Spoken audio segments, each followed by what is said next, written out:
All right, and 365 days of horsemanship, day 213 and 214. This is definitely retrospective, but I'm really happy that I have a good couple of weeks ahead of me with no interruptions. I am back from visiting my family up north, which was so lovely, but I actually saw the horses the days before that, but I couldn't do my videos because I ran out of space on my phone, which was super annoying halfway through the video. Definitely for me, like, I'm the kind of person I really don't enjoy doing the same thing twice, but equally, you know, gratitude and appreciation for the fact that my phone is full of videos of this project. And when I think that, you know, at the start of the project I was afraid I wouldn't complete the project, you know, that's really something. And definitely I think getting over the mental hurdle of getting back out there has been a real challenge. I definitely feel it today. I think getting out of the habit of something, it's amazing like how long it can take to build a habit and how quickly you can break a habit. And definitely today I have this kind of like uncertainty where I'm like, oh gosh, like what am I gonna do, like what am I gonna decide.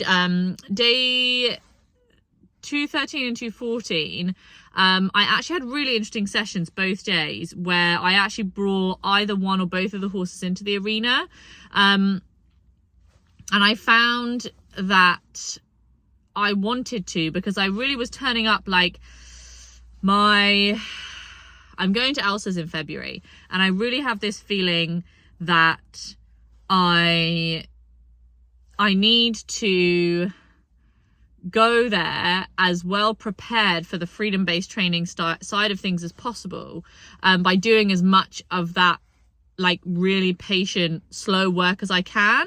But I actually have found that having this break, my patience muscle is really weak, and I'm finding that it's hard to motivate myself when it's so cold as well. It's been snowing today, it's like -1, and it's really hard to like tell myself to go out there into that field and stand around for half an hour making very small movements and concentrating very hard on things that are happening, as opposed to getting the horses up, moving with like activity, keeping myself warm, and bringing them in the arena and doing more like dominant style play just to really get like the blood flowing, try and warm us both up.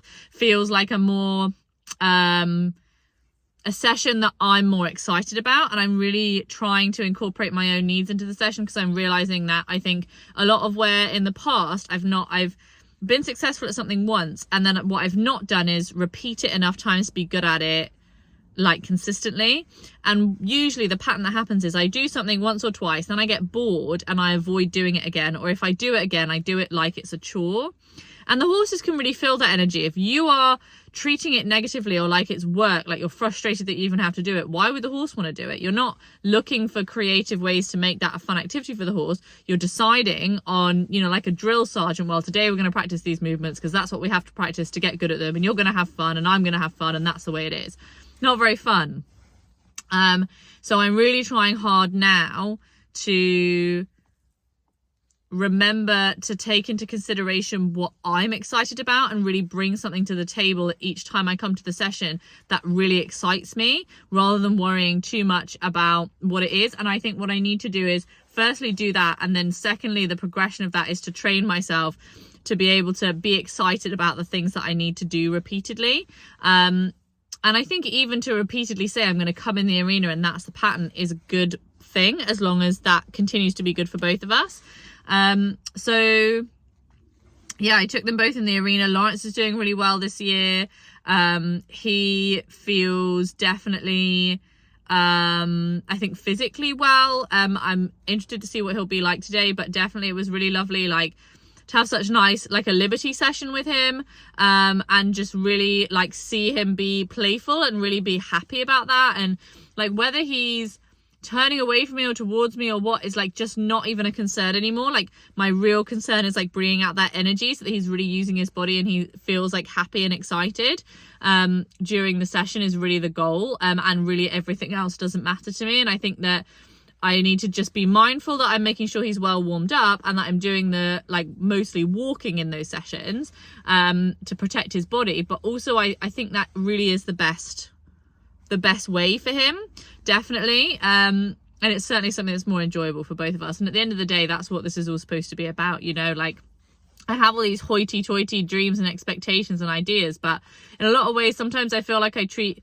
horses the same way I've treated school in my life. Like, it's a necessary evil to achieve something great at the end, which is not at all the way that the journey of life is and the journey of horsemanship is. And it's a fascinating thing, because I think we all go through this, or a lot of us go through this idea of schooling where you suffer through something that you didn't necessarily enjoy, certainly parts of, in order to achieve a reward at the end. And I think that trains us psychologically for a lot of the things that we experience in life, right?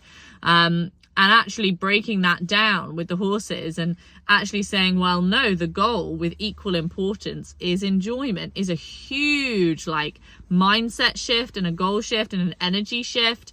And I think that's really what I'm trying to bring to these sessions now. And it's certainly what I was trying to bring to the sessions last week. And so I think today I'm going to come with a really open mind. I'm going to come with my ideas and suggestions, which are going to be to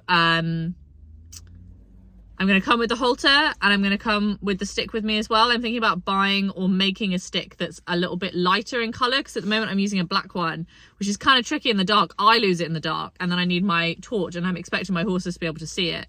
So I think maybe I need to like wrap it in some like silver tape or something, or get one. It's actually not mine, it's Larissa's, so I should probably not wrap her whip in tape. I should probably get my own one, or wrap one of mine, or find a different one. I do really like that one though. So maybe I need to get one similar, and yeah, wrap it so it's a little bit easier to see. But I'm going to go with my whip and with my halter. I'm just going to offer some things, you know, like, hey, I'm here, I'm about, how you feeling, how you doing?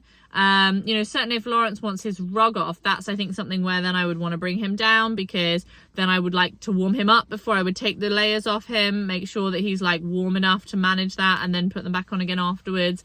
If he doesn't want to be haltered, that's okay. We can do some other stuff too.